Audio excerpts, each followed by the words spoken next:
आज आइए हम क्या तू आकाश मंडल की विधियां जानता है इस उपदेश शीर्षक के तहत परमेश्वर के वचन का अध्ययन करें। लगभग 3500 वर्ष पहले शैतान की परीक्षा के बाद परमेश्वर ने अय्यूब से यह प्रश्न पूछा, क्या तू आकाश मंडल की विधियां जानता है?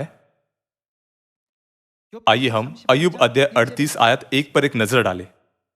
तब यहोवा ने अय्यूब को आंधी में से यूं उत्तर दिया, यह कौन है जो अज्ञानता की बातें कहकर युक्ति को बिगाड़ना चाहता है?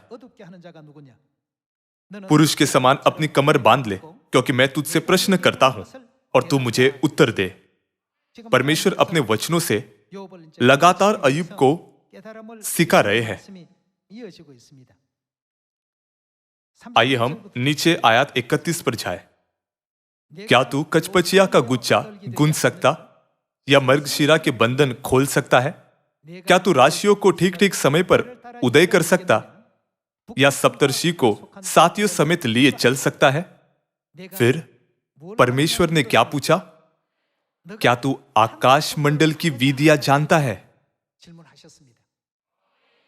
स्वर्ग में भी विधियां है। उन्होंने पूछा, क्या तू पृथ्वी पर उनका अधिकार ठहरा सकता है?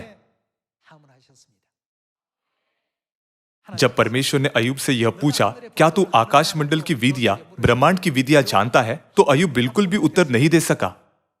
क्या होगा यदि आज परमेश्वर हमें यह प्रश्न पूछे तो? क्या तू आकाश मंडल की विधियां जानता है?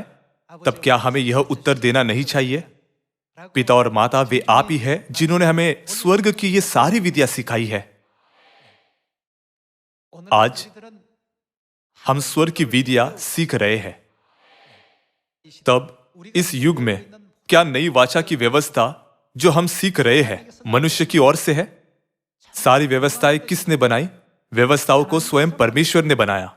परमेश्वर ने हमें इसलिए अपनी व्यवस्था दी है ताकि वह हमें युगानुयुग राज्य करने की अनुमति देकर स्वर्ग के राज्य की महिमा दे सके। हमें चाहिए कि हम स्वर्ग की सारी व्यवस्थाएं सीखें।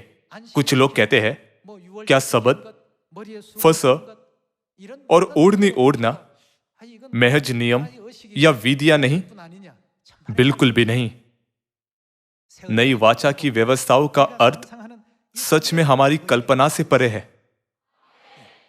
जंगल में 40 वर्ष के सबक से परमेश्वर हमें इस पृथ्वी पर स्वर्ग की व्यवस्थाओं को सीखने का कारण सिखा रहे हैं। आइए हम व्यवस्था विवरण अध्याय 4 आयत 1 देखें। अब हे इज़राइल, जो जो विधि और नियम मैं तुम्हें सिखाना चाहता हूं, उन्हें सुन लो और उन पर चलो, जिससे तुम जीवित रहो, और जो देश तुम्हारे पितरों का परमेश्वर यहोवा तुम्हें देता है, उसमें जाकर उसके अधिकारी हो जाओ। जो आज्ञा मैं तुमको सुनाता हूं, उसमें न तो कुछ बढ़ाना और न कुछ घटाना। तुम्हारे परमेश्वर यहोवा की जो जो आज्ञा मैं तुम्हें सुनाता हूं, उन्हें तुम मानना।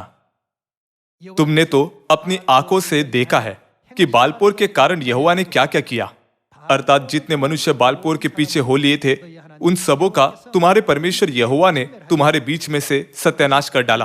परंतु तुम जो अपने परमेश्वर यहोवा के साथ लिपटे रहे हो, सबके सब आज तक जीवित हो।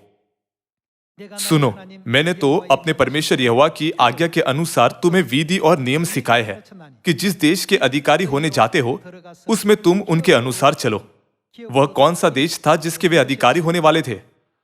कनान देश में वे क्या करने वाले थे? सभी आज्ञा और विधियों के अनुसार चले।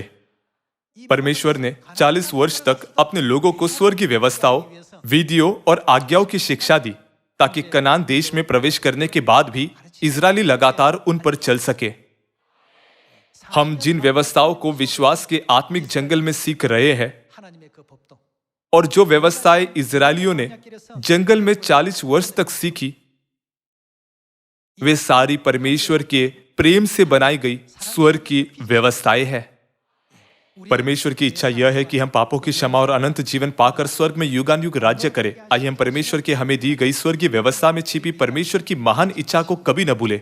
आइए हम स्वर्ग जाने के मार्ग को कभी न छोड़े, लेकिन नई वाचा के सारे सत्यों का अंत तक पालन करते हुए स्वर्गीय पिता और माता के साथ साथ चले। आपका बहुत बहुत धन्यवाद।